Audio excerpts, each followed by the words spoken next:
الحمد لله الحمد لله الواحد الصمد الذي لم يلد ولم يولد ولم يكن له كفوا أحد نحمده ونستعينه ونستغفره ونعوذ بالله من شرور أنفسنا ومن سيئات أعمالنا من يهده الله فلا مضل له ومن يضلل فلا هادي له وأشهد أن لا إله إلا الله وحده لا شريك له وأشهد أن محمدا عبده ورسوله أرسله بالهدى ودين الحق ليظهره على الدين كله ولو كره المشركون اللهم صل على محمد وعلى آل محمد كما صليت على إبراهيم وعلى آل إبراهيم إنك حميد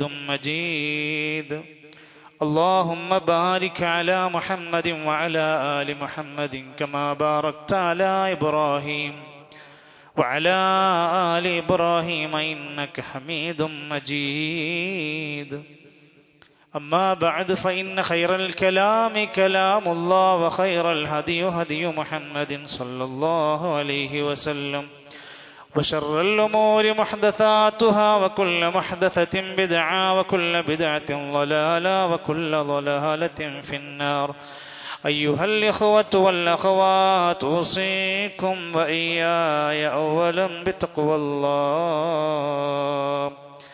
يا أيها الذين آمنوا اتقوا الله حق تقاته ولا تموتن إلا وأنتم مسلمون أعوذ بالله من الشيطان الرجيم يا أيها النبي قل لأزواجك وبناتك ونساء المؤمنين يدنين عليهن من جلابيبهن ذلك أدنى أن يعرفن فلا يؤذين وكان الله غفورا رحيما. ബഹുമാന്യരായ സഹോദരങ്ങളെ, സത്യവിശ്വാസികളെ, ദീനി സ്നേഹികളെ, സർവ്വലോക രക്ഷിതാവായ റബ്ബുൽ ആലമീൻ അല്ലാഹു സുബ്ഹാനഹു വ തആലയുടെ മതനിയമങ്ങളെ പാലിച്ചുകൊണ്ട് അവസാനത്തെ പ്രവാചകൻ നബി കരീം സല്ലല്ലാഹു അലൈഹി വസല്ലം നമുക്ക് നൽകിയിട്ടുള്ള ഹിദായത്തിന്റെ തെളിഞ്ഞ മാർഗത്തെ മുറുകെ പിടിച്ചുകൊണ്ട് സത്യദീനിന്റെ വക്താക്കളായി ജീവിച്ചു മരിക്കാൻ ശ്രമിക്കണേ എന്ന് ആമുഖമായി എന്നെയും തുടർന്ന് നിങ്ങളെയും ഓർമ്മപ്പെടുത്തുകയാണ്, വസിയത്ത് നൽകുകയാണ്. അല്ലാഹു നമ്മയെല്ലാം ഉന്നതമായ സ്വർഗീയ ആനന്ദങ്ങളുടെ ലോകത്തേക്ക് എത്താൻ പറ്റുന്ന വിജയികളിൽ ഉൾപ്പെടുത്തി അനുഗ്രഹിക്കുമാറാകട്ടെ. മഹാനായ റസൂൽ കരീം സല്ലല്ലാഹു അലൈഹി വസല്ലം എന്ന നമ്മുടെ ലോകത്തിന്റെ നേതാവ്, സൃഷ്ടികളുടെ കൂട്ടത്തിൽ ഏറ്റവും അഷ്റഫ് എന്ന് വിശേഷിപ്പിക്കപ്പെട്ട കാരുണ്യത്തിന്റെ തിരുദൂതർ നബി സല്ലല്ലാഹു അലൈഹി വസല്ലം മരിക്കുന്നതിന് മുമ്പ് ചില പ്രവചനങ്ങൾ നിർവഹിച്ചു.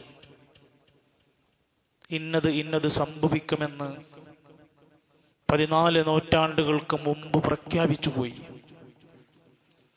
അക്കൂട്ടത്തിൽ ഒട്ടനേകം സംഭവങ്ങൾ ലോകത്ത് പുലർന്നതായി നമ്മുടെ ജീവിത കാലഘട്ടങ്ങളെ നമുക്ക് വായിക്കാൻ കഴിയും. ഒരു ഹദീസിലൂടെ നബി സല്ലല്ലാഹു അലൈഹി വസല്ലം ഒരിക്കൽ പറയുന്നുണ്ട്, എന്റെ ഉമ്മത്തിൽ അവസാന കാലഘട്ടം വരുമ്പോ എന്റെ ഉമ്മത്തിലുള്ള മനുഷ്യന്മാർ അസ്വാബിറു ഫീഹിം അലാ ദീനിഹി, അയാള് ദീന് മുറുകെ പിടിച്ച് ക്ഷമിച്ച് ജീവിക്കുന്നവനാണെങ്കിൽ കൽ ഖാബിദി അലൽ ജംർ, തീക്കട്ട കയ്യിൽ പിടിച്ചവനെ പോലെ ജീവിക്കേണ്ടുന്ന ഒരു കാലഘട്ടം എന്റെ ഉമ്മത്തിൽ വരും. ഹബീബുന റസൂലുള്ളാഹി സ്വല്ലല്ലാഹു അലൈഹി വസല്ലം ദീൻ അനുസരിച്ച് ജീവിക്കുന്ന, ദീന് പറയുന്ന, ദീനിന് നിലപാടെടുക്കുന്ന വ്യക്തിയാകുമ്പോ ശക്തമായ ഭീഷണികളും അതുപോലെ തന്നെ കനത്ത തിരിച്ചടികളും വലിയ പോറലുകളും ഏൽക്കുന്ന രൂപത്തിലുള്ള പരീക്ഷണങ്ങൾ എന്റെ ഉമ്മത്തിൽ വരുമെന്നത് പ്രവചനമാണ് പ്രവാചകന്റെ. മാത്രമല്ല മറ്റൊരു ഹദീസിൽ നബി സല്ലല്ലാഹു അലൈഹി വസല്ലം പഠിപ്പിക്കുന്നുണ്ട്, എന്റെ ഉമ്മത്തിൽ ഒരു കാലം വരും, അന്ന് എല്ലാ ശത്രുക്കളും എൻ്റെ ഉമ്മത്തിന്റെ നേർക്കിങ്ങനെ വേട്ടയാടാൻ ശ്രമിച്ചുകൊണ്ടിരിക്കും. എല്ലാവരുടെയും സെൻട്രൽ പോയിന്റ് ആയിക്കൊണ്ട് എൻ്റെ ഉമ്മത്തിനെ ഇങ്ങനെ വേട്ടയാടിക്കൊണ്ടിരിക്കും. വിശന്നു വലഞ്ഞ കഴുകൻ തന്റെ ഇരയെ വേട്ടയാടി റാഞ്ചിയെടുക്കാൻ ശ്രമിക്കുന്ന പോലെ. സ്വഹാബത്ത് ചോദിച്ചു, നബിയെ, അന്ന് നമ്മുടെ ഉമ്മത്തിൽ ആള് കുറവായിരിക്കുമോ? നബി തങ്ങൾ പറഞ്ഞു, ആള് കുറവല്ല, വലാകിന്നകും ഗുസാഉൻ കഗുസാഇസ്സൈൽ, മലവെള്ളപ്പാച്ചിലിൽ കുമിഞ്ഞുകൂടുന്ന ചപ്പുചണ്ടി കണക്കിനൊട്ടനേകം ആളുകളുണ്ടാകും. യുജഅലുൽ വഹനു ഫീ ഖുലൂബിക്കും, അവരുടെ കൽബുകളിൽ ചില ദുർബലതകൾ ഉണ്ടായിരിക്കും. കുറെ ആളുണ്ട്, പക്ഷെ അവരുടെ കൽബിൽ ചില ദുർബലതകൾ ഉണ്ടാകും. വയുൻസഉർ റുഅബു മിൻ ഖുലൂബി അദുവിക്കും, നിങ്ങളുടെ ശത്രുക്കളിൽ നിന്ന് നിങ്ങളെക്കുറിച്ചുള്ള ഭയം ഊരിമാറ്റപ്പെടും. ആർക്കും പിന്നെ മേടാൻ പറ്റുന്നൊരു ചെണ്ടയായി എൻ്റെ ഉമ്മത്ത് അങ്ങനെ മാറുന്നൊരു കാലം വരും. ലിഹുബ്ബികുമുദ്ദുനിയാ, ദുനിയാവിനോടുള്ള അങ്ങേയറ്റത്തെ സ്നേഹമാണ് അവരെ നശിപ്പിക്കുന്നത്. വകറാഹിയതകുമുൽ മൗത്ത്, നിങ്ങളുടെ മരണത്തോടുള്ള വെറുപ്പുമായിരിക്കും നിങ്ങളെ നശിപ്പിക്കാനുള്ള കാരണം. ഇങ്ങനൊരു കാലഘട്ടം എൻ്റെ ഉമ്മത്തിൽ അവസാനം വരുമെന്ന് പ്രവാചകന്റെ പ്രഖ്യാപനമാണ്, പ്രവചനമാണ്. അങ്ങനെയാണെങ്കിൽ പ്രിയപ്പെട്ട മനുഷ്യരെ, നമ്മളെ സംബന്ധിച്ചിടത്തോളം ഈ സന്ദർഭത്തിൽ നമ്മൾ എന്താ ചെയ്യുക? ദീൻ അനുസരിച്ച് അത് പറയുന്നവർ, അത് അനുസരിക്കുന്നവർ, അത് പാലിക്കുന്നവർ മോശക്കാരാക്കി മാറ്റാനുള്ള ശ്രമങ്ങൾ ഉണ്ടാകുമ്പോൾ സ്വഹാബത്ത് ചോദിച്ചു, നബിയേ, മഹാനായ അബൂ അംറ സുഫിയാൻ ഇബ്നു അബ്ദുല്ലാഹ് റളിയല്ലാഹു അൻഹു ചോദിക്കുകയാണ്, റസൂലേ, കുല്ലി ഫിൽ ഇസ്ലാമി ഖൗലൻ ലാ അസ്അലു അൻഹു അഹദൻ ഗൈറുക, താങ്കളോട് ഞാനല്ലാത്ത ഒരാളും ചോദിക്കാത്ത ഒരു ചോദ്യം ഞാൻ ചോദിക്കട്ടെ, എനിക്ക് ഇസ്ലാമിലെ ഏറ്റവും മികച്ച കാര്യം ഒന്ന് പറഞ്ഞു തരാമോ?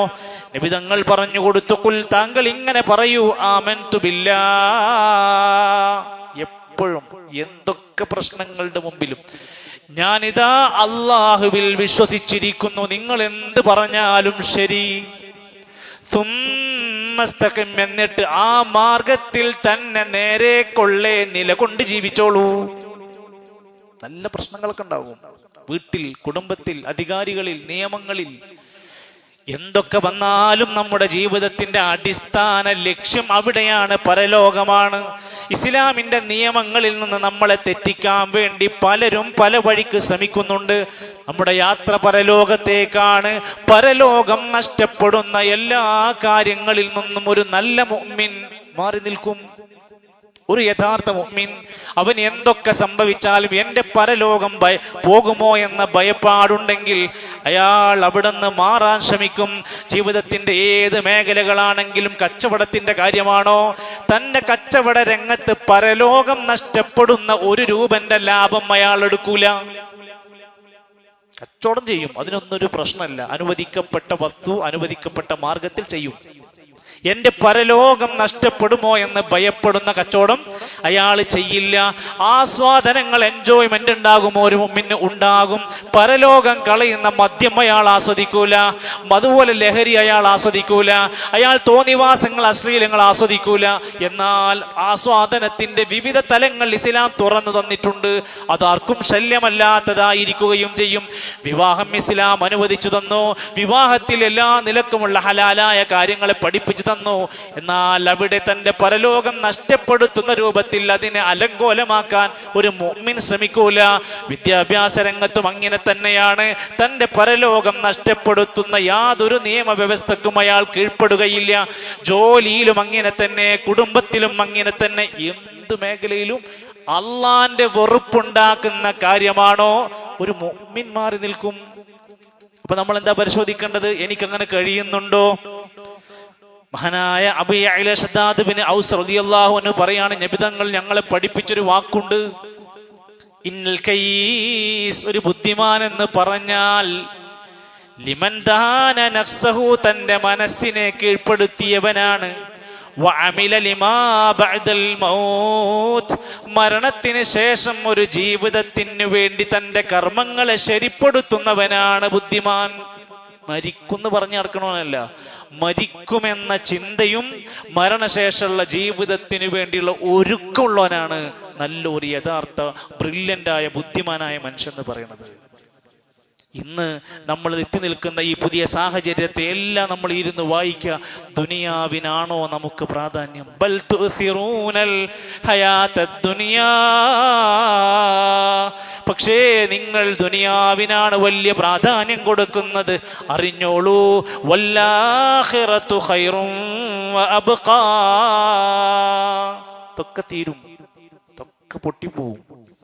ആഖിറം എന്നും നിലനിൽക്കും, അവസാനം വരെ നിലനിൽക്കും. ഒരിക്കലും തീരാത്ത ലോകത്ത് നിലനിൽക്കുന്ന ഒരു ആഖിറം വരാനുണ്ട്. അതാണ് നമ്മളും പ്രഖ്യാപിക്കുന്നത്. അത് വിശ്വസിക്കുന്ന, അത് പറയുന്ന, പ്രഖ്യാപിക്കുന്ന, പ്രാർത്ഥിക്കുന്നവരാണ്. റളീതു ബില്ലാഹി റബ്ബാ വബിൽ ഇസ്ലാമി ദീനാ വബിമുഹമ്മദിൻ റസൂലാ. അങ്ങനെ പ്രഖ്യാപിക്കുന്നവരാണ് നമ്മൾ. ഈ ദീനിനെ തൃപ്തിപ്പെട്ടവരാണ്, റസൂലിനെ റസൂലായി അംഗീകരിച്ച് തൃപ്തിപ്പെട്ടവരാണ് നമ്മൾ. അതോടൊപ്പം തന്നെ അള്ളാഹുവിനെ എൻ്റെ റബ്ബായി തൃപ്തിപ്പെട്ടവരാണ് നമ്മളെങ്കിൽ ആ തൃപ്തിക്കപ്പുറത്തേക്ക് മറ്റൊന്നില്ല എന്ന ചിന്തയാണ് നമുക്ക് ആമുഖമായി നമ്മുടെ മനസ്സിലുണ്ടാകേണ്ടത്. നമ്മുടെ മക്കളാവട്ടെ, നമ്മുടെ കുടുംബമാകട്ടെ, ഈ ദീനീ രംഗത്തു നിന്ന് അകലുന്ന അവസ്ഥകൾ കടന്നു വരുന്നുണ്ടോ എന്ന് ഓരോരുത്തർക്കും പരിശോധിക്കാനും വിലയിരുത്താനും ഒക്കെയുള്ള ഒരു പുതിയ അവസരമാണ് നമ്മുടെ മുമ്പിലുള്ളത്. അവരുടെ വിദ്യാഭ്യാസ രംഗത്ത് അവർക്ക് വേണ്ടുന്നതൊക്കെ ചെയ്തു കൊടുക്കുന്ന നല്ല സ്ഥാപനം നോക്കി, നല്ല കോഴ്സുകൾ നോക്കി, ആയിരങ്ങൾ മുതൽ ലക്ഷങ്ങൾ വരെ മുടക്കി പഠിപ്പിക്കാൻ നമ്മൾ ശ്രമിക്കുമ്പോഴും അവരുടെ മതപരമായ കാര്യങ്ങളിൽ വിട്ടുവീഴ്ചയുണ്ടാകാൻ പാടില്ല. നിസ്കരിക്കാൻ പറ്റാത്ത അവസ്ഥ, വെള്ളിയാഴ്ച പള്ളി പോകാൻ പറ്റാത്ത അവസ്ഥ നേരത്തെ വിശദീകരിച്ചിട്ടുണ്ട്. അവർക്ക് നോമ്പ് നോൽക്കാൻ പാടില്ല, അവർ മുഖമക്കന ധരിക്കാൻ പാടില്ല തുടങ്ങിയ ഇസ്ലാമിക നിയമങ്ങൾ ലംഘിക്കേണ്ടി വരുന്നുവെങ്കിൽ നമ്മൾ ആ സംവിധാനത്തെ മാറി ചിന്തിക്കാൻ തുടങ്ങും. രക്ഷിതാക്കൾ എന്ന നിലയ്ക്ക് ഇന്നും നമ്മൾ അറിഞ്ഞിരിക്കേണ്ടതാണ്, പൊതുവിദ്യാലയങ്ങൾ കുറച്ചു കാലമായി എന്തൊക്കെയോ അജണ്ടകളിലായി കൊണ്ടുവരപ്പെടുകയാണ്. കുറച്ചു വർഷങ്ങൾക്ക് മുമ്പ് പുസ്തകത്തിനുള്ളിൽ കൊണ്ടുവരപ്പെട്ടു മതമില്ലാത്ത ജീവൻ. അധ്യായത്തിന്റെ ആകെ തുക ഒരു മതവും നാട്ടിൽ പാടില്ലെന്ന് പഠിപ്പിക്കാനായിരുന്നു പുസ്തകത്തിനകത്ത്. അന്ന് നമ്മളൊക്കെ ഒറ്റക്കെട്ടായി എതിർത്തു. എന്തേ? നമ്മളെ മക്കളുടെ ഇടയിൽ വിഷം കുത്തിക്കയറ്റിയ പുസ്തകത്തിന്റെ ഇടയിലൂടെ നമ്മൾ അന്നത് പ്രതിഷേധിച്ചിട്ടുണ്ട്. കുറച്ചു കഴിഞ്ഞപ്പോൾ അത് മറ്റൊരു രൂപത്തിൽ കടന്നു വന്നു. ജനറൽ ന്യൂട്രൽ യൂണിഫോം, ആണിനും പെണ്ണിനും വേറെ വേറെ യൂണിഫോം ആവശ്യമില്ല, ഒക്കെ സെയിം ആണ്, ഒരേ യൂണിഫോം, ഒരേ ടോയ്ലറ്റ്, അങ്ങനെ കൊണ്ടുവന്നിട്ട് മിക്സഡ് ആക്കി ഇരുത്തുന്ന സാഹചര്യങ്ങളിലേക്ക് വരെ പല ക്യാമ്പസുകളും വിദ്യാലയങ്ങളും ഒരുങ്ങി. അന്നും നമ്മൾ ഇത് വേണ്ട, ഇത് നാശമാണെന്ന് പ്രഖ്യാപിച്ചു. അതും കഴിഞ്ഞ് പുതിയ യുഗത്തിൽ നമ്മുടെ വിദ്യാലയങ്ങളിൽ ആൺപെൺ കൂടിക്കലരുന്ന രൂപത്തിലുള്ള ഡാൻസുകൾ പ്രഖ്യാപിക്കുകയും അതിനെതിരായി ആരെങ്കിലും നിന്നാൽ അവരെ സസ്പെൻഡ് ചെയ്യപ്പെടുന്ന ഒരു കാലഘട്ടത്തിൽ നമ്മളെ സംബന്ധിച്ചിടത്തോളം നമുക്ക് രാഷ്ട്രീയമല്ല, ഭരണമല്ല, നമുക്ക് സ്വാധീന നേട്ടങ്ങളില്ല. നമ്മൾ ചിന്തിക്കുന്നത് നമ്മുടെ കുട്ടികളുടെ പരലോകം പോകുമോ? ഈ കോലത്തിൽ അവർ പഠിക്കപ്പെട്ടാൽ, ഈ ഒരു കൾച്ചറിലേക്ക് അവർ വന്നാൽ പിന്നെ എന്താണ് അവർ പഠിക്കുന്നത് എന്ന ധാർമ്മിക മൂല്യങ്ങളുടെ സംസ്കാരത്തിന്റെ നാശമാണ് വിളിച്ചോതുന്നത് എന്ന കാരണം കൊണ്ടാണ് ഞാനും നിങ്ങളുമൊക്കെ ഇതിനെതിരായി സംസാരിക്കേണ്ടി വരുന്നത്. ഇത് വേറെ മറ്റു വിഷയങ്ങളിലേക്കൊന്നും നമ്മൾ കൊണ്ടുപോകുന്നില്ല. ലഹരിയുടെ നിർമാർജനത്തിന് വേണ്ടി എല്ലാവരും ഒന്നടങ്ക് നമ്മുടെ നാട്ടിൽ ഒറ്റക്കെട്ടാണ്. എല്ലാവരും ആത്മാർത്ഥമായി അവരെ കൊണ്ട് കഴിയുന്നതൊക്കെ ശ്രമിക്കുന്നുണ്ട്. പക്ഷേ നമ്മുടെ നാട്ടിൽ മദ്യം നിർമാർജനം ചെയ്യുമെന്ന് പ്രഖ്യാപിച്ചു. കാലങ്ങൾ കഴിഞ്ഞപ്പോ ഏറ്റവും അധികം ലഹരിക്കെതിരെ ഒരു ഭാഗത്ത് ക്യാമ്പയിനുകൾ ഇങ്ങനെ നടക്കുന്നു, മറുഭാഗത്ത് പറയുന്നുണ്ട് മദ്യത്തിന്റെ ലഭ്യത ഞങ്ങൾ കുറക്കും എന്നിങ്ങനെ പറഞ്ഞുകൊണ്ടിരിക്കുകയാണ്. പക്ഷേ കുടം കമിഴ്ത്തി വെച്ച് വെള്ളമൊഴിക്കുന്നത് പോലെ ഇക്കഴിഞ്ഞൊരു 8 കൊല്ലത്തിനുള്ളിൽ കേരളത്തിൽ മാത്രം 297 പുതിയ ബാറങ്ങ് തുറന്നിട്ട് കൊടുത്തിട്ടുണ്ട്. ലഹരി കൂട്ടുമോ കുറക്കുമോ? ബിയർ ആൻഡ് വൈൻ പാർലർ എന്ന പേരിൽ 475 കേന്ദ്രങ്ങൾക്ക് ലൈസൻസ് കൊടുത്തിട്ടുണ്ട്. എവിടെയാണ് ലഹരി നിർമാർജനം സാധ്യമാകുന്നത്? ഒരു ഡാൻസ് കൊണ്ട് ഈ പ്രശ്നങ്ങളൊക്കെ നമ്മുടെ നാട്ടിൽ പരിഹരിക്കാൻ പറ്റുമെന്ന് ആർക്കെങ്കിലും തോന്നുന്നുണ്ടോ? യൂറോപ്യന്മാർ ഛർദിച്ചൊഴിവാക്കിയ ഭാഗങ്ങൾ അല്ലെങ്കിൽ ആചാരങ്ങളെ, സംസ്കാരങ്ങളെ അതുപോലെ എടുത്തു വിഴുങ്ങാൻ ശ്രമിച്ചുകൊണ്ടിരിക്കുന്ന യുക്തിവാദികളുടെ ഹിഡൻ അജണ്ടകൾ നമ്മുടെ വിദ്യാർത്ഥികളുടെ മസ്തിഷ്കത്തിലേക്ക് സിലബസിനകത്തുകൂടെ കൊണ്ടുവരാനുള്ള ശ്രമങ്ങൾ ഉണ്ടാകുമ്പോൾ നമ്മുടെ ഉള്ളിലുള്ളത് നമ്മുടെ കുട്ടിയുടെ ദീനും പരലോകവും കൾച്ചറും ഒക്കെ പോകുമെന്നുള്ള പേടിയ. വേറുള്ളതൊന്നും നമ്മളെ സംബന്ധിച്ച് കാര്യമല്ല. ഇവിടെ ഇരുന്നു കൊണ്ടാണ് മുഅ്മിനീങ്ങളായ മനുഷ്യന്മാർ ചിന്തിക്കേണ്ടത്. ഈ ലിബറൽ ചിന്താഗതികൾ കടന്നു വന്നാൽ ഇവിടെ എന്തൊക്കെയാ സംഭവിച്ചു കൊണ്ടിരിക്കുന്നത്? അതിർവരമ്പില്ലാത്ത ആൺപെൺ സൗഹൃദങ്ങളാണ് അവർ കൊണ്ടുവരുന്നത്. ആർക്കും ആരുടെയും കൂടെ എന്തുമാകാമെന്ന അവസ്ഥയിലേക്ക്. ഒരാണും ഒരു പെണ്ണോട് ഒരുമിച്ച് ഡാൻസ് കളിച്ചാൽ നിങ്ങൾ ഇസ്ലാം അങ്ങ് ഒലിച്ചു പോകുമെന്ന് ചോദിക്കുന്നവർക്ക് അവർക്ക് ഡാൻസ് ഒന്നല്ല പ്രശ്നം, അവർക്ക് ഇസ്ലാം തന്നെയാണ് പ്രശ്നം. അവർ അത് പതുക്കെ പറയാതെ അതിനുള്ളിലേക്ക് ഇവർ ശ്രമിച്ചുകൊണ്ടിരിക്കുന്നത് ഇത്തരം ഈ മൂല്യശോഷണങ്ങൾ സംഭവിച്ച ചിന്താഗതിയെ കൊണ്ടുവരാനാണ് അവർ ശ്രമിച്ചുകൊണ്ടിരിക്കുന്നത്. ഇസ്ലാം എല്ലാ കാലഘട്ടത്തിലും ആസ്വാദനങ്ങൾ അനുവദിച്ചു കൊടുത്തു. കുടുംബം, വിവാഹം കൃത്യമായ ഒരു മനുഷ്യന്റെ ഏറ്റവും നല്ല ആസ്വാദനമാണ്. എന്നാൽ ലിബറലിസ്റ്റുകൾ പറയുന്നു കുടുംബമായി ജീവിച്ചാൽ മതി, വിവാഹം വേണ്ട. ആണും തന്നെയാണെങ്കിൽ അത് മതി, പെണ്ണും പെണ്ണുമാണെങ്കിൽ അത് മതി, ആസ്വാദനം മാത്രം മതി, ആർക്കും ഉത്തരവാദിത്തങ്ങൾ വേണ്ട. അതുകൊണ്ടാണ് ലിവിങ് ടുഗദർ എന്ന പോലെ ഒരുമിച്ചങ്ങ് ജീവിക്കുക. എന്നിട്ട് കുഞ്ഞുങ്ങൾ ഉണ്ടാകുമ്പോൾ കൊണ്ടുപോയി കുഴിച്ചിടുക. എന്നിട്ട് പോലീസ് സ്റ്റേഷനിൽ വന്നിട്ട് ഈ 2 കുഞ്ഞുങ്ങളെ ഞാൻ കൊന്നതാണ് എന്ന് പറഞ്ഞിട്ട് സ്റ്റേഷനിൽ വന്നിട്ട് കുറ്റമേറ്റെടുക്കുക. എന്തൊക്കെയാണ് നമ്മുടെ നാട്ടിൽ നടന്നുകൊണ്ടിരിക്കുന്നത്? കുത്തഴിഞ്ഞ ആസ്വാദനങ്ങൾ കൊണ്ടുവരികയാണ് ഇസ്ലാം. ഏതെല്ലാം നിലക്കാണ് ഏറ്റവും കുറഞ്ഞ രൂപത്തിൽ, ഏറ്റവും മാന്യമായ രൂപത്തിൽ ആസ്വാദനത്തെ പരിഗണിച്ചുകൊണ്ട് തന്നെ, ബാധ്യതകളെ പഠിപ്പിച്ചുകൊണ്ട് തന്നെയാണ് അത് കൊണ്ടുവരുന്നത്. ഇസ്ലാം ഈ രംഗത്ത് വരുന്ന കൃത്യമായ നിർദ്ദേശങ്ങൾ നമ്മുടെ മുമ്പിൽ ഹലാലും ഹറാമും വ്യക്തമാക്കി പഠിപ്പിച്ചു തന്നിട്ടുണ്ടെങ്കിൽ ശത്രുക്കൾക്ക് അത് പൊളിച്ചിടാനുള്ള ആയുധമായാണ് അവർ കൊണ്ടുവരുന്നത്. ഇവിടെ മുഅ്മിനീങ്ങൾ അറിയേണ്ട ഒന്നാമത്തെ കാര്യം, നമ്മുടെ ഖൗമിന്റെ ഇടയിൽ നിന്ന്, നമ്മുടെ വീട്ടിൽ നിന്ന്, നമ്മുടെ നാട്ടിൽ നിന്ന് ലജ്ജ നഷ്ടപ്പെട്ടാൽ പിന്നീട് നമുക്ക് തിരിച്ചു കൊണ്ടുവരാൻ കഴിയൂല. എന്തുമാകാം, എങ്ങനെയും നടക്കാം, എവിടെയും ചാടിക്കളിക്കാം, ഏത് കീറിയ ഡ്രസ്സും ധരിക്കാം, ആർക്കും ആരുടെയും കൂടെ പോയി ഇരിക്കാം എന്നൊരു ലജ്ജയുമില്ലാത്ത അവസ്ഥ നമ്മുടെ ഇടയിൽ ഇനി വന്നാൽ ഈ നാട് തകർന്നു. എന്റെ വാക്കല്ല, മഹാനായ റസൂലുള്ളാഹി സ്വല്ലല്ലാഹു അലൈഹി വസല്ലമ പഠിപ്പിക്കുക, ഇന്ന ലികുല്ലി ദീനിൻ ഖുലുഖ, എല്ലാ മതത്തിനും ഒരു സ്വഭാവ സംസ്കാരമുണ്ട്. വഖുലുഖുൽ ഇസ്ലാമി അൽ ഹയാ, ഇസ്ലാമിന്റെ മികച്ച സ്വഭാവം എന്നത് ലജ്ജയാണ്. വേണ്ടാത്തരങ്ങളോട് നോ പറയാനുള്ള ശീലം. അത് നഷ്ടപ്പെട്ടാൽ അൽ ഹയാഉ മിനൽ ഈമാൻ, ഒരാളുടെ ഈമാനാണ് ലജ്ജ ഉണ്ടാവുക. അതില്ലെങ്കിൽ അവിടെ നാശമാണ് വരാൻ പോണത്. റസൂൽ സല്ലല്ലാഹു അലൈഹി വസല്ലമയുടെ റിപ്പോർട്ടുകളിൽ കാണാൻ സാധിക്കും, ഇന്നൽ ഹയാ വൽ ഈമാന ഖുരിനാ ജമീഅ, ഈമാനും ലജ്ജയും സമമായി കൊണ്ടാണ് ബന്ധിക്കപ്പെട്ടിരിക്കുന്നത്. ഈമാൻ കൂടിയാൽ ലജ്ജ കൂടും, ഈമാൻ കുറഞ്ഞാൽ ലജ്ജ കുറയും. അപ്പൊ പിന്നെ എന്തും ചെയ്യുന്ന അവസ്ഥയ്ക്ക് കടന്നു വരും. നിബിതങ്ങൾ അവിടുന്ന് പഠിപ്പിക്കുകയാണ്, സ്വഹാബത്തിനോട് പറയാ, താങ്കളുടെ കാര്യത്തിൽ ഏറ്റവും ഇഷ്ടപ്പെട്ട 2 കാര്യങ്ങൾ അല്ലാഹുണ്ട്. ഒന്ന് അൽ ഹിൽമ്, വിവേകമാണ്, സഹനമാണ്. വൽ ഹയാ, ലജ്ജ എന്ന ശീലമാണ്. മഹാനായ ഖലീഫ ഉമർ ഖത്താബ് തങ്ങൾ പറയുന്നുണ്ട്, മൻ ഖല്ല ഹയാഉ, ആർക്കെങ്കിലും ലജ്ജ എന്ന ശീലം കുറഞ്ഞാൽ ഖല്ല വറഉഹു, അവന്റെ ഭക്തി കുറയും. ഭക്തി കുറയും. വമൻ ഖല്ല വറഉഹു, ഭക്തി കുറഞ്ഞാൽ മാത ഖൽബുഹു, ഖൽബ് മരിക്കും. അതുകൊണ്ടാണ് നമ്മുടെ നാട്ടിൽ ഇന്നൊരു പുതിയ കൾച്ചർ രൂപപ്പെട്ടു വന്നുകൊണ്ടിരിക്കുന്നത്. നമ്മൾ കാണുന്നുണ്ടല്ലോ പരസ്യമായി അങ്ങാടികളിലും വഴിയോരങ്ങളിലും വെയിറ്റിംഗ് ഷെഡുകളിലും ഒക്കെ ഒരു ലജ്ജയും കാണിക്കാതെ പെരുമാറുന്ന എത്രയെത്ര ആളുകളുടെ മോശം പെരുമാറ്റങ്ങൾ നമ്മുടെ മുമ്പിൽ കാണുകയാണ്. ഒരു സമൂഹം ഒന്നടങ്കം നശിക്കാൻ ഈ കാരണം മതിയാകുമെന്ന തിരിച്ചറിവ് നമുക്കുണ്ടാവണം.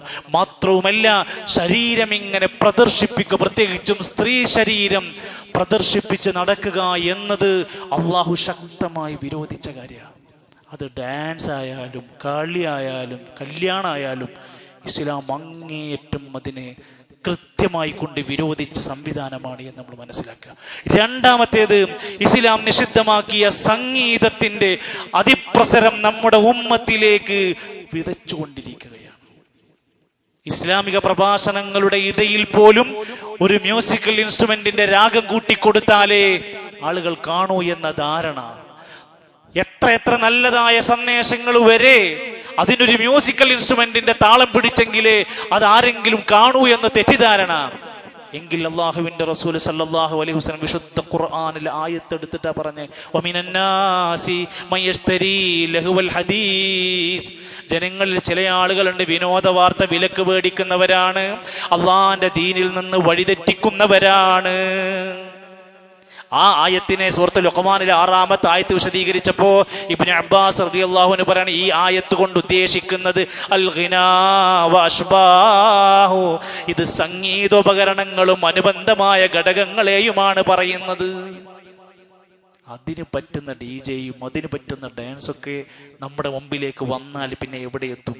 ഇബ്നു മസ്ഊദ് റളിയല്ലാഹു അൻഹു പറയാണ്, ഇത് സംഗീത ഉപകരണങ്ങൾ വിലക്കപ്പെട്ടതാണ് ഈ ആയത്ത് കൊണ്ട്. ഇമാം മുജാഹിദ് റഹിമഹുള്ള പറയുന്നു, വിനോദങ്ങൾ എന്നാൽ ഇവിടെ ചെണ്ടവാദ്യത്തെയാണ് ഉദ്ദേശിക്കുന്നത്. ഇമാം ഹസൻ ബസരി റഹ്മത്തുള്ളാഹി അലൈഹി പറയാണ്, ഇത് സംഗീത ഉപകരണങ്ങൾ മൊത്തം ബാധിക്കുന്നതാണ്, ഇത് നാശമാണ് ഉണ്ടാക്കുക എന്ന് വിശുദ്ധ ഖുർആൻ. ഹദീസിലാണെങ്കിൽ നബി തങ്ങൾ പറഞ്ഞു, അവസാന കാലഘട്ടം വരുമ്പോ എന്റെ ഉമ്മത്തിൽ ചില മനുഷ്യന്മാര് മആസിഫ് ഹലാലാക്കി മാറ്റിക്കൊടുക്കും. ആ മആസിഫ് സംഗീത ഉപകരണങ്ങളുടെ ആസ്വാദനാണ്. റസൂലുള്ളാഹി സ്വല്ലല്ലാഹു അലൈഹി വസല്ലം പറഞ്ഞു, 2 ശബ്ദങ്ങൾ ശപിക്കപ്പെട്ട ശബ്ദങ്ങളാണ്. ശ്രദ്ധിച്ചോളൂ, 2 ശബ്ദങ്ങൾ, സൗതാനി 2 ശബ്ദങ്ങൾ, മൽഊനാൻ ശപിക്കപ്പെട്ടതാണ്. ഒന്ന് സൗത്തു മിസ്മാരിൻ ഇൻദ നിഅമത്തിൻ, നല്ല സുഖമുണ്ടാകുന്ന ആനന്ദമുണ്ടാകുന്ന വേളയിൽ ഉപയോഗപ്പെടുത്തുന്ന സംഗീത ആസ്വാദനങ്ങൾ ശപിക്കപ്പെട്ടതാണ്. 2 വസൗത്തു റന്നത്തിൻ ഇൻദ മുസീബത്തിൻ, ഒരു വിപത്ത് ബാധിക്കുമ്പോൾ അലമുറയിട്ട് വാവിട്ട് കരയുന്ന ശബ്ദം ശപിക്കപ്പെട്ട ശബ്ദമാകുന്നു. റസൂലുള്ളാഹി സ്വല്ലല്ലാഹു അലൈഹി വസല്ലം പഠിപ്പിക്കുന്നു. എങ്കിൽ പിന്നെ എങ്ങനെയാണ് ഈ ശബ്ദത്തെ, ഈ വെറുക്കപ്പെട്ടതിനെ കൊണ്ടുവരാൻ എങ്ങനെയാ നമുക്ക് പിന്തുണക്കാൻ കഴിയുക? 3, ഇസ്ലാമിനൊരു വേഷ സംവിധാനങ്ങളുണ്ട്. ആ വേഷവിധാനത്തെ തകർക്കാനുള്ള ശ്രമങ്ങൾ പതിയെ നമ്മുടെ ഈ യൂണിഫോം സിസ്റ്റങ്ങളിലേക്ക്, സംവിധാനങ്ങളിലേക്ക് കൊണ്ടുവരപ്പെടുന്നതിനെ സൂക്ഷിക്കേണ്ടതുണ്ട്. അതിൽപ്പെട്ടതാണ് ആണിനും പെണ്ണിനും വേറെ വേറെ ഡ്രസ്സ് ആവശ്യമില്ല. ഇപ്പൊ ഏകദേശം ആ ഒരു കൾച്ചറിലേക്ക് നമ്മുടെ ഉമ്മത്തിൽ മാറ്റം വന്നില്ലേ? നമ്മുടെ പെൺകുട്ടികൾ ധരിക്കുന്ന പല വസ്ത്രങ്ങളും ഇന്ന് ആൺകുട്ടിയുടേതാണ്. നമുക്കത് തോന്നാത്ത എന്തുകൊണ്ടാ? നമ്മളിങ്ങനെ കണ്ടത് നമ്മുടെ കണ്ണുകൾക്ക് പാകമായി. ശരിയാവണ്ണം ഒരു ആൺകുട്ടി ധരിക്കുന്ന അതേ വേഷവിധാനങ്ങൾ, ഷർട്ടും പാൻറ്റും ധരിച്ച് നടക്കുന്നവർ, ടീഷർട്ടും ജീൻസും ധരിച്ച് നടക്കുന്ന ആൾക്കാർ, ഒരു പുരുഷനോട് സമാനമായ അതേ വേഷവിധാനങ്ങൾ ഇന്ന് നമ്മുടെ സമൂഹത്തിൽ വന്നു കഴിഞ്ഞു. എത്ര ഗൗരവത്തോടെ കാണാം. ഒരു മഫ്തട്ടതുകൊണ്ട് മാത്രം നല്ലൊരു മുസ്ലിം ആവില്ല. നല്ല ഒരു ഡ്രസ് കോഡ് ഇസ്ലാമിനുണ്ട്. രക്ഷിതാക്കളാണ് ഏറെ ജാഗ്രത കാണിക്കേണ്ട. അള്ളാന്റെ ഖുർആൻ നബിനെ വിളിച്ചു പറയാ, യാ അയ്യുഹൻ നബിയു, നബിയേ, കുല്ലി അസ്വാജിക, നിങ്ങൾ ഭാര്യമാരോട് പറയണം, സ്ത്രീകളോട്, വബനാതിക, നിങ്ങളുടെ പെൺകുട്ടികളോട് പറയണം, വനിസാഇൽ മുഅ്മിനീന, മുഴുവൻ മുഅ്മിനീങ്ങളായ പെണ്ണുങ്ങളോടും പറയണം. എല്ലാരും വിട്ടു. എന്താ നീ പറയേണ്ടത്? യുദ്നീന അലൈഹിന്ന മിൻ ജലാബീബിഹിന്ന, അവരുടെ മുഖമക്കനകൾ അവർ മാറിലൂടെ താഴ്ത്തിയിടട്ടെ, മാറിടങ്ങൾ നന്നായി മറക്കട്ടെ. ദാലിക അദ്നാ അൻ യുഅറഫ്ന, അത് അവരെ തിരിച്ചറിയാൻ വേണ്ടിയാണ്. അവർ നല്ല ഒരു പെണ്ണാണെന്നും അവൾ ഇസ്ലാമിനെ പാലിക്കുന്നവളാണെന്നും അറിയാനും. ഫലാ യുഅദൈന, അവൾ സമൂഹത്തിൽ പീഡിപ്പിക്കപ്പെടാതിരിക്കാനും. നമ്മുടെ പെൺകുട്ടിയെ കാമവെറിയോടെ ആളുകൾ നോക്കാതിരിക്കാൻ, നമ്മുടെ പ്രിയപ്പെട്ട മോളെ ഹൈസ്കൂൾ +2 പ്രായമുള്ള നമ്മുടെ പെൺകുട്ടി സമൂഹത്തിൽ എവിടെയെങ്കിലും പീഡിപ്പിക്കപ്പെട്ടു എന്ന വാർത്ത വരാതിരിക്കാൻ, മാന്യമായ മറക്കേണ്ടതെല്ലാം മറച്ച ഭദ്രമായ സുരക്ഷിതമായ ഒരു വസ്ത്രം അവർക്ക് കൊടുക്കാൻ ഇസ്ലാം അവരെ കൃത്യമായ നിർദ്ദേശം പറഞ്ഞു. തലമറക്കാൻ പറഞ്ഞു, മുഖമക്കനെ മാറിലേക്ക് താഴ്ത്തിയിടാൻ പറഞ്ഞു, കാലുകൾ മറക്കാൻ പറഞ്ഞു, അവളുടെ ഭംഗിയും ആസ്വദിക്കാവുന്ന സ്ത്രൈണതയും ഒക്കെ അവളുടെ വീടുകളിൽ ഭർത്താവിന്റെ മുമ്പിലേക്ക് മാത്രം ചുരുക്കി വെക്കാൻ പറഞ്ഞു, അവളുടെ സുരക്ഷിതത്വത്തിന് വേണ്ടി. അത് വേണ്ടെന്ന് പിച്ചി ചീന്താനാണ് ഇവിടെ ശ്രമിച്ചുകൊണ്ടിരിക്കുന്നത്. എന്ന് മാത്രവുമല്ല, ഇസ്ലാം ഈ കാര്യം പറഞ്ഞപ്പോഴൊക്കെ 6 പ്രധാനപ്പെട്ട കാര്യങ്ങൾ നിങ്ങൾ വായിച്ചാൽ കാണാൻ സാധിക്കും.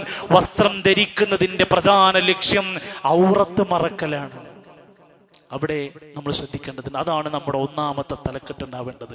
2, സ്ത്രീകൾക്ക് ഇസ്ലാം നിശ്ചയിച്ച കൃത്യമായ ഒരു ഐഡന്റിറ്റിയാണ് ആ വേഷവിധാനം എന്ന് പറയുന്നത്.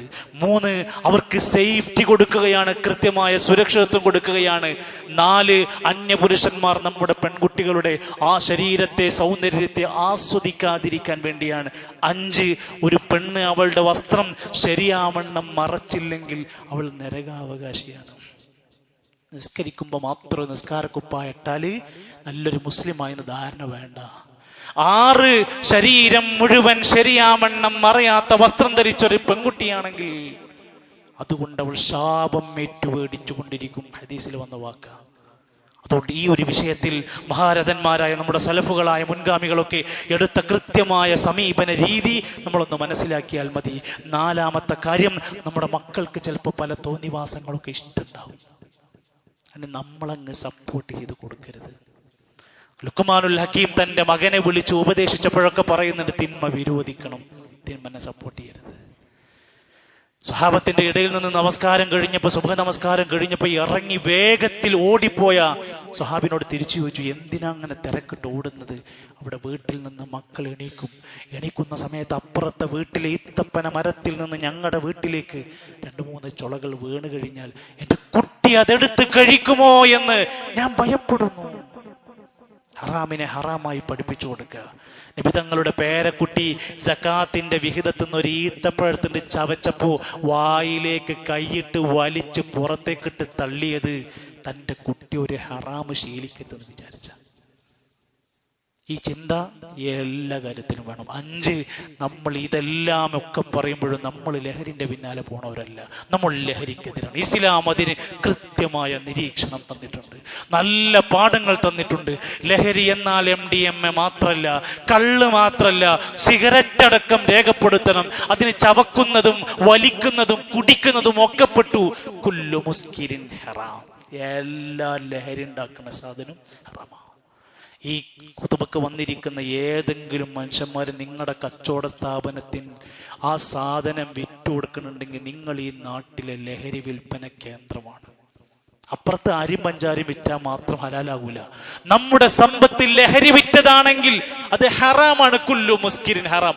ഉപയോഗിക്കാൻ പാടില്ലെങ്കിൽ വിൽക്കാൻ പാടില്ല. അതുകൊണ്ട് ഏതെങ്കിലും കച്ചവടക്കാരൊക്കെ അത് അറിയാതെ പോകുന്നവരുണ്ടെങ്കിൽ ശ്രദ്ധിച്ചോളൂ. എൻ്റെ ജീവിതത്തിൽ അവസാനം വരെ ഞാൻ ഉപയോഗിക്കുന്ന എൻ്റെ സമ്പത്തിൽ എൻ്റെ കുടുംബത്തിനെ ഹറാമ് തീറ്റിച്ചാണ് പോണത് എന്ന് വിലയിരുത്തുക. നമ്മൾ ഏത് നിലക്കും ലഹരിക്കെതിരാണ് എന്ന ഉറച്ച തീരുമാനം നമുക്കുണ്ട്. അതിനു വേണ്ടുന്നതെല്ലാം കൂട്ടമായ ശ്രമങ്ങൾ നമ്മുടെ ഭാഗത്തുണ്ടാവണം. പരലോകത്ത് നാശമാണ്, നഷ്ടക്കാരനാണ് ഈ നിലക്കുള്ള ലഹരിയുടെ അടിമപ്പെട്ടവർ എന്ന തിരിച്ചറിവോടെ നമ്മുടെ കുടുംബത്തെയും നാടിനെയും വിദ്യാർത്ഥികളെയും ഒക്കെ ഏറ്റവും ശരിയായ നേരായ പാതയിലേക്ക് നയിക്കാനുള്ള ഒരു പക്വമായ നല്ല നിലപാടും പ്രബോധന രംഗത്തുള്ള നമ്മുടെ സജീവതയും നല്ല ആദർശപരമായ നിലപാടുകൾ സ്വീകരിക്കാനുമൊക്കെ പടച്ചറബ് നമുക്കെല്ലാം മഹത്തായ തൗഫീഖ് പ്രദാനം ചെയ്യുമാറാകട്ടെ.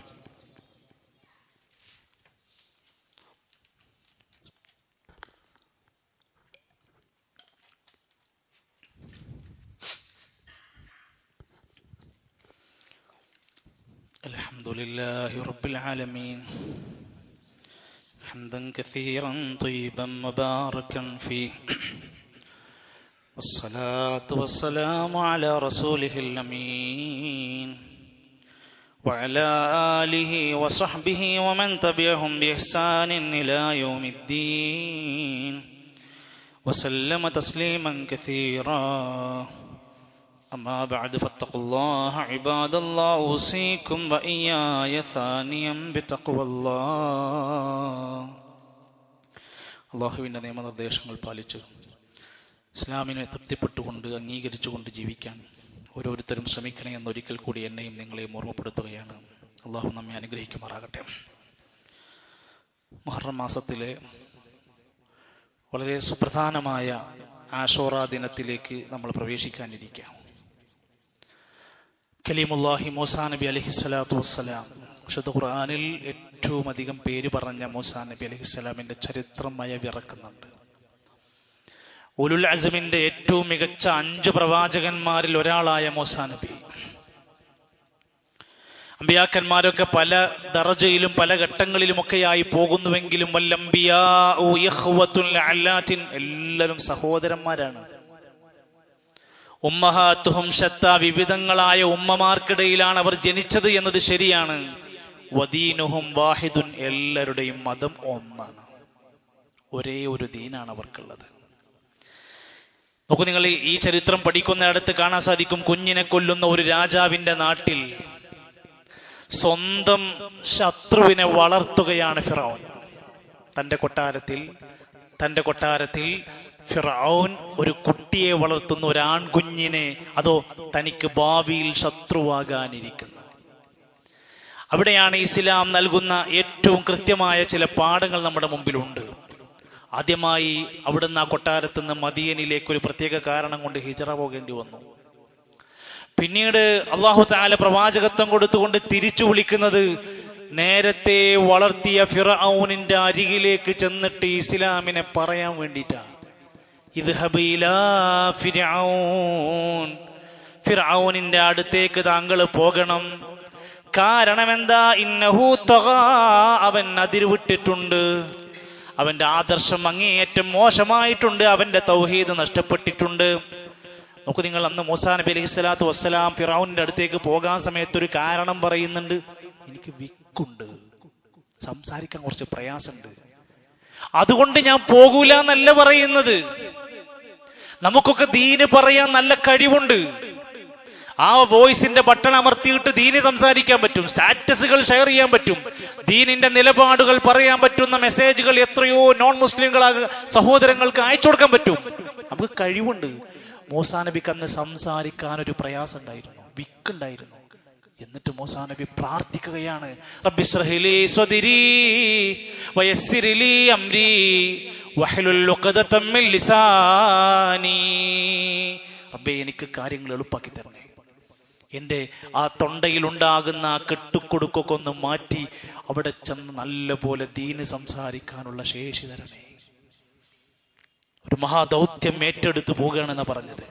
പോകുമ്പോ പേടിണ്ടായിരുന്നു, തന്നെ വധിക്കുമോ, തന്നെ കൊല്ലുമോ. നേരത്തെ അവിടുത്തെ അനുഭവങ്ങൾ അറിഞ്ഞുകൊണ്ട് മൂസാ നബി അലൈഹിസ്സലാം അള്ളാഹിനോട് പരാതി പറഞ്ഞു, അള്ളാഹുവേ, ഞങ്ങൾക്ക് പേടിയുണ്ട്, അവൻ ഞങ്ങളെ കൊല്ലുമോ. അള്ളാഹ് സമാധാനിപ്പിച്ചു. അള്ളാഹു സുബ്ഹാനഹു വ തആലയുടെ വാക്ക് തന്നെ, കല്ലാ, വേണ്ട, പേടിക്കണ്ട, ഫദ്ഹബാ, നിങ്ങൾ രണ്ടുപേരും പൊക്കോളൂ, ബിആയാതിനാ, നമ്മുടെ വ്യക്തമായ തെളിവും കൊണ്ട്, ഇന്നാ മഅകും മുസ്തമിഊൻ, നമ്മൾ അവിടെ നിരീക്ഷിച്ചുകൊണ്ടൊക്കെ കാര്യങ്ങൾ ശ്രദ്ധിക്കുന്നുണ്ട്, എല്ലാ സഹായവും നിങ്ങൾക്കുണ്ടാകും. അള്ളാഹു സമാധാനിപ്പിച്ചു വിട്ടു. അവസാനം ഫിറഔനിന്റെ മുമ്പിൽ പിടിച്ചു നിൽക്കാൻ ഒരു വെല്ലുവിളിയുമൊക്കെയായി മായാജാലക്കാരെ കൊണ്ടുവരുന്ന രംഗമൊക്കെ ഉണ്ടല്ലോ. ആ മായാജാലക്കാർ കൊണ്ടുവന്നവരുടെ കയ്യിലുണ്ടായിരുന്ന കയറുകളൊക്കെ ഇട്ടല്ലോ. മൂസാ നബി അലൈഹിസ്സലാമിന്റെ പാമ്പതെടുത്ത് വിഴുങ്ങിയ ആ ഒരു 2 മിനിറ്റ് സമയത്തിനുള്ളിൽ സാഹിര്യങ്ങളായ ആളുകൾക്ക് ഈമാൻ കേറി. ആ പാമ്പ് വിഴുങ്ങുന്ന ആ രംഗം കണ്ടതോടുകൂടെ അതുവരെ സാഹിര്യങ്ങളായി ജീവിച്ചിരുന്നവർക്ക് ഈമാൻ കേറി. അവർക്ക് ബോധ്യപ്പെട്ടു, ഫഉൽഖിയ സഹറതു സാജിദീൻ, സാഹിര്യങ്ങൾ സുജൂദിലായി നിലത്ത് വീണു. അള്ളാഹുവാണ് സത്യമെന്ന് അവർ അംഗീകരിച്ചു. ഫിറഔൻ പറഞ്ഞു, സാഹിര്യങ്ങളെ, ഞാൻ പറയുന്നതിന്റെ മുമ്പ് നിങ്ങൾ അതിൽ വിശ്വസിച്ചിട്ടുണ്ടെങ്കിൽ കൊന്നുകളയും ഞാൻ, കൈകാലുകൾ മുറിച്ചു മാറ്റും ഞാൻ, കുരിശിൽ തറക്കും ഞാൻ എന്നൊക്കെ പറഞ്ഞപ്പോ സാഹിര്യങ്ങളുടെ ആ ഒരു നേരത്തെ ഈമാൻ കൊണ്ട് അവർ പ്രഖ്യാപിച്ചു, ലാ ളൈർ ഇന്നാ ഇലാ റബ്ബിനാ മുൻഖലിബൂൻ, ഞങ്ങൾക്കൊന്നും സംഭവിക്കാൻ പോണില്ല, ഞങ്ങൾ ഞങ്ങളുടെ റബ്ബിലേക്ക് മടങ്ങും, നീ എന്ത് ചെയ്താലും ഞങ്ങളത് സഹിക്കാൻ സന്നദ്ധരാണ്. ആ ചരിത്രത്തിന്റെ ബാക്കി പത്രമാണ് അവിടുന്ന് ചെങ്കടൽ കടന്ന് രക്ഷപ്പെടാൻ ശ്രമിച്ചതും ഫിറഔനും കൂട്ടാളികളും അവിടെ വെച്ച് ചത്തൊടുങ്ങിയതും. നബി സല്ലല്ലാഹു അലൈഹി വസല്ലം വിശദീകരിച്ച് പറഞ്ഞല്ലോ, ആ മൂസാ നബി അലൈഹിസ്സലാമിന്റെ അവിടുന്നുള്ള രക്ഷപ്പെട്ടുകൊണ്ട് ബനൂ ഇസ്രായേലുകാരുടെ കൂടെയുള്ള ജീവിതവുമൊക്കെ ഓർത്തെടുക്കുന്നത് ഒരു മുഹറം 10-നാണെന്ന ചരിത്ര രേഖകൾ പറയുന്നതിന്റെ അടിസ്ഥാനത്തിൽ നമ്മൾ അന്നൊരു ആഘോഷവും പടക്കം പൊട്ടിക്കലും പരിപാടികളൊന്നുമില്ലല്ലോ. നമുക്കൊരു നോമ്പ് പറഞ്ഞു. ആ നോമ്പ് അന്ന് യഹൂദികൾ വരെ നോറ്റിരുന്നു എന്ന മദീനത്തെ ചരിത്രം പറയുന്നുണ്ട്. എന്നാ നബിതങ്ങൾ പറഞ്ഞു, മുഹറം 10 ആശൂറ നോമ്പ് നമുക്കുണ്ടോ? ആ നമുക്കുമുണ്ട്. അതെങ്ങനെയാ? അഹ്തസിബു അലല്ലാഹി അൻ യുകഫിറ അസ്സനതല്ലതി ഖബ്ലഹാ. മുഹറം 10 അന്ന് നോമ്പ് നോൽക്കുന്ന വ്യക്തിക്ക് ഒരു വർഷക്കാലത്തെ ചെറുദോഷങ്ങൾ പൊറുക്കപ്പെടുമെന്ന് ഞാൻ പ്രതീക്ഷിക്കുന്നു. ഒരു കൊല്ലത്തെ ചെറുദോഷങ്ങൾ പൊറുക്കപ്പെടുന്ന ഒരു ദിവസത്തെ നോമ്പാണ് മുഹറം 10 ആശൂറ നോമ്പ്. നമ്മൾ ഒരാളും വിട്ടുപോകാതിരിക്കാൻ ശ്രദ്ധിക്കുക. ഒരു ദിവസം നോമ്പ് നോറ്റാൽ 70 വർഷക്കാലം നരകത്തിൽ നിന്ന് അകറ്റപ്പെടുമെന്ന ഹദീസ്. അപ്പൊ മുഹറം 9-നും 10-നും നോമ്പ് നോറ്റാലോ?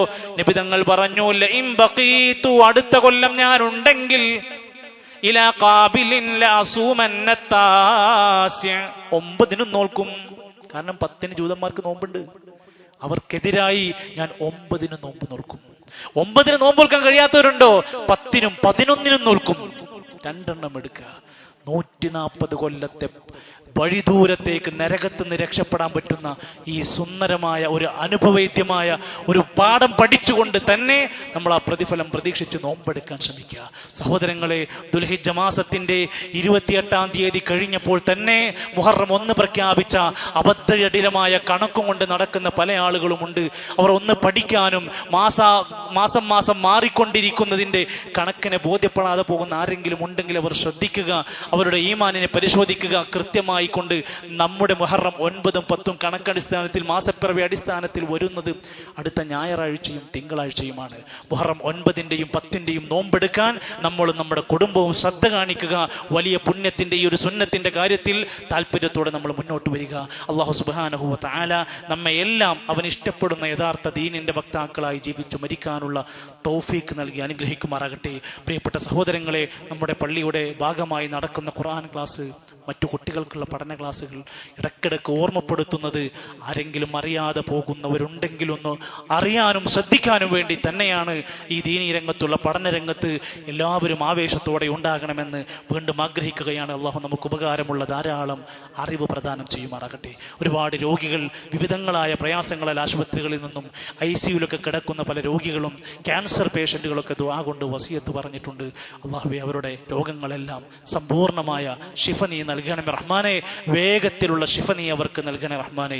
അള്ളാഹുവേ, പ്രിയപ്പെട്ടവർ മരണപ്പെട്ടു പോയിട്ടുണ്ട്, അവർക്കെല്ലാം മഗ്ഫിറത്തും മർഹമത്തും നൽകണമേ റഹ്മാനെ.